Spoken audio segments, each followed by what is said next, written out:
ছোটবেলায় আমার বাবা একটা কথা বলতেন, যখন তোমরা তোমাদের টাকা পয়সা হারিয়ে ফেলবে মোটেও বিচলিত হবে না। টাকা পয়সা হারিয়ে ফেলা মানে এমন কিছু জীবন থেকে চলে গেছে তা নয়, কারণ তুমি তোমার জ্ঞান বুদ্ধি প্রতিভা দিয়ে ঠিক সেই টাকা পয়সা আবার ইনকাম করে নিবে। যদি তুমি তোমার সুস্থতা হারাও তখন সামান্য বিচলিত হবে, কারণ সুস্থতা উপরওয়ালার অনেক বড় নিয়ামত। আর যখন তুমি তোমার ক্যারেক্টার হারাবা, চরিত্রকে হারিয়ে ফেলবে, তার মানে তুমি সবচাইতে গরিব মানুষ এই পৃথিবীতে।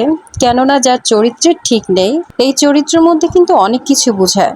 মানুষের সাথে মানুষের বিশ্বাসঘাতকতা থেকে শুরু করে নিজের পার্টনারের সাথেও বিশ্বাসঘাতকতাকেই বোঝায়। বন্ধুর সাথে বন্ধুর বিশ্বাসঘাতকতা, বাবা মায়ের সাথে সন্তানের বিশ্বাসঘাতকতা, ভাই বোনের সাথে বিশ্বাসঘাতকতা।